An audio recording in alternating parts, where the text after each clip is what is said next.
Chapter 2. The Pool of Tears. "Curiouser and curiouser!" cried Alice. She was so much surprised that for the moment she quite forgot how to speak good English. "Now I'm opening out like the largest telescope that ever was. Good-bye, feet!" For when she looked down at her feet, they seemed to be almost out of sight, they were getting so far off.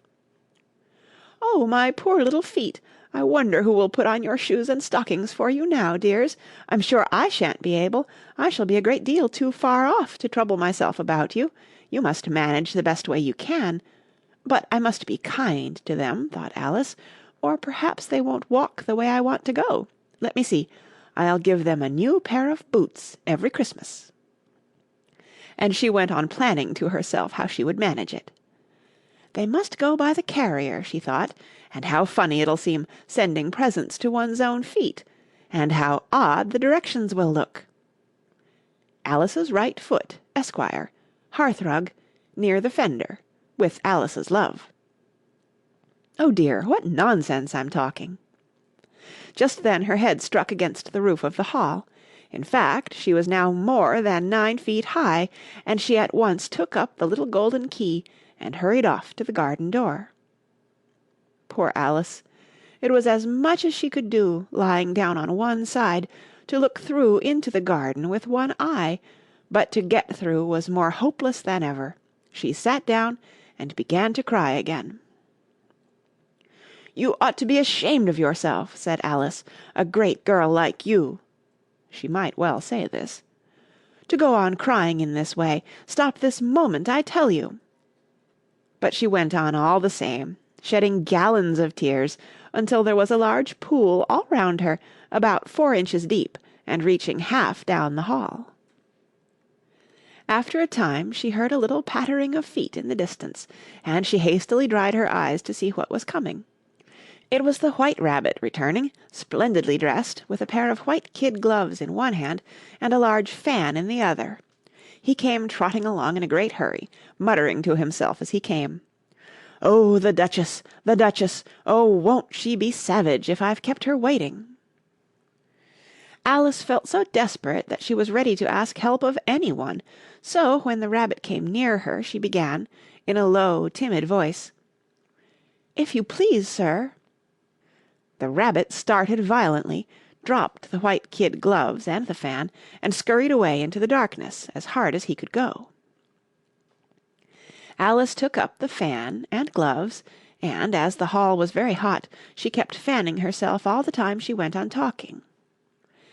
"Dear, dear, how queer everything is today, and yesterday things went on just as usual.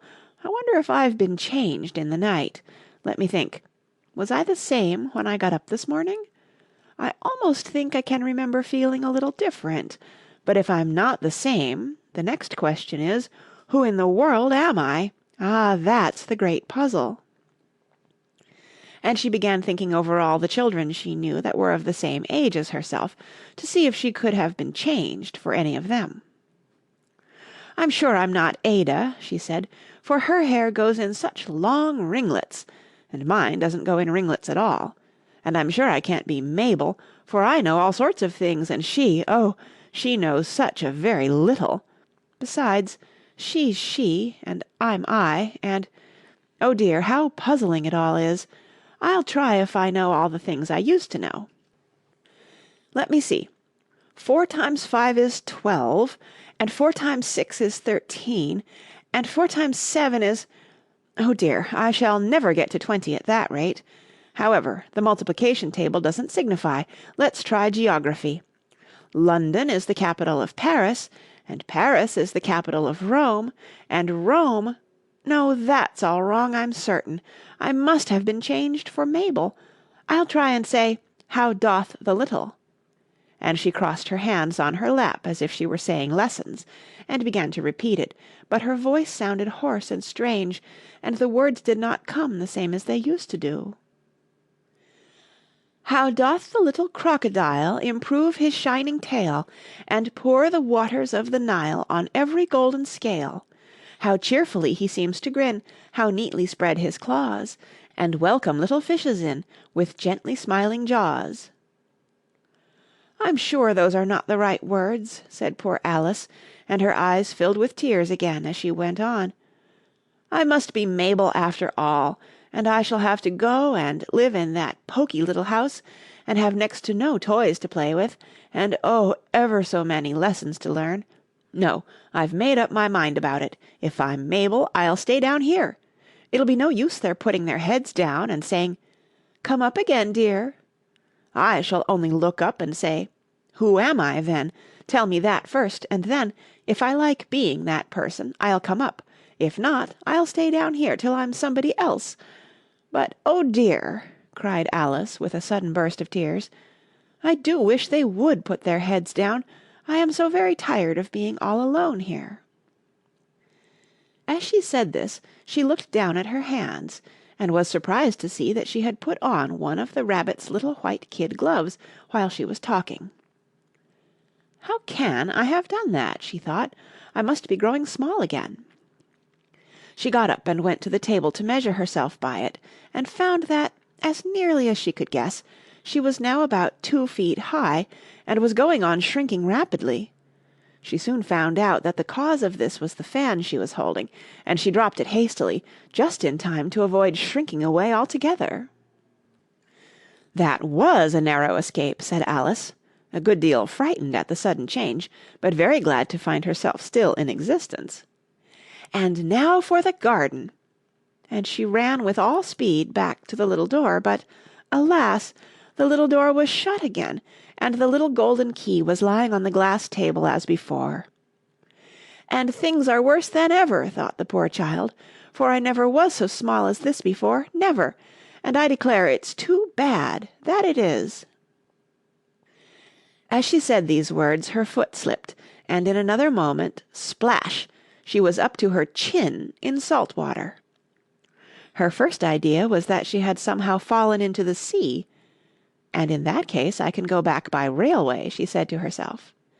Alice had been to the seaside once in her life, and had come to the general conclusion that wherever you go to on the English coast, you find a number of bathing machines in the sea, some children digging in the sand with wooden spades, then a row of lodging-houses, and behind them a railway station.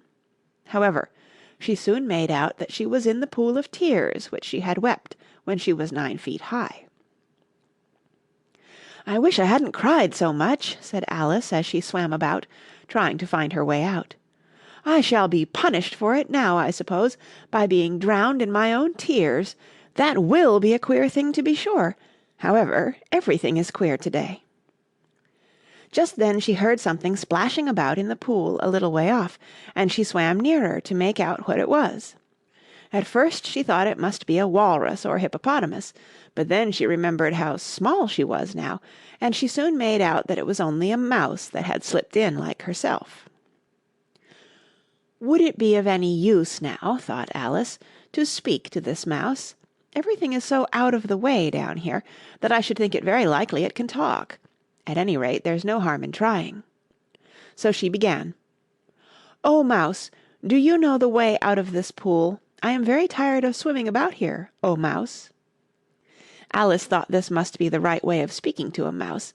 She had never done such a thing before, but she remembered having seen in her brother's Latin grammar, "A mouse, of a mouse, to a mouse, a mouse, o mouse." The mouse looked at her rather inquisitively, and seemed to her to wink with one of its little eyes, but it said nothing. "Perhaps it doesn't understand English," thought Alice. "I dare say it's a French mouse, come over with William the Conqueror." For, with all her knowledge of history, Alice had no very clear notion how long ago anything had happened. So she began again, "Où est ma chatte?" which was the first sentence in her French lesson book. The mouse gave a sudden leap out of the water, and seemed to quiver all over with fright. "Oh, I beg your pardon," cried Alice hastily, afraid that she had hurt the poor animal's feelings. "I quite forgot you didn't like cats." "Not like cats!" cried the mouse in a shrill, passionate voice. "Would you like cats if you were me?" "Well, perhaps not," said Alice in a soothing tone. "Don't be angry about it. And yet I wish I could show you our cat, Dinah. I think you'd take a fancy to cats, if you could only see her. She is such a dear, quiet thing," Alice went on, half to herself, as she swam lazily about in the pool. "And she sits purring so nicely by the fire, licking her paws and washing her face, and she is such a nice soft thing to nurse, and she's such a capital one for catching mice. Oh, I beg your pardon," cried Alice again, for this time the mouse was bristling all over, and she felt certain it must be really offended. "We won't talk about her any more, if you'd rather not." "We, indeed!" cried the mouse, who was trembling down to the end of his tail. "As if I would talk on such a subject! Our family always hated cats. Nasty, low, vulgar things. Don't let me hear the name again." "I won't, indeed," said Alice, in a great hurry to change the subject of conversation. Are you fond of dogs?" The mouse did not answer, so Alice went on eagerly. "There is such a nice little dog near our house I should like to show you.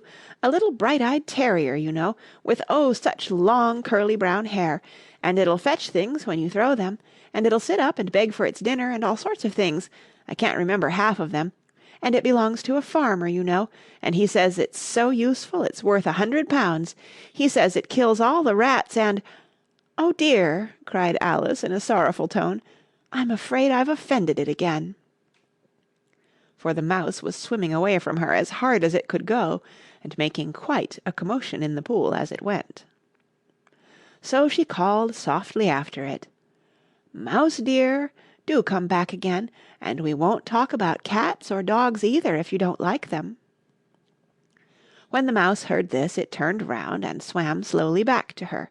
Its face was quite pale, with passion, Alice thought, and it said in a low, trembling voice, "Let us get to the shore, and then I'll tell you my history, and you'll understand why it is I hate cats and dogs." It was high time to go, for the pool was getting quite crowded with the birds and animals that had fallen into it. There were a duck and a dodo, a lory and an eaglet, and several other curious creatures. Alice led the way, and the whole party swam to the shore.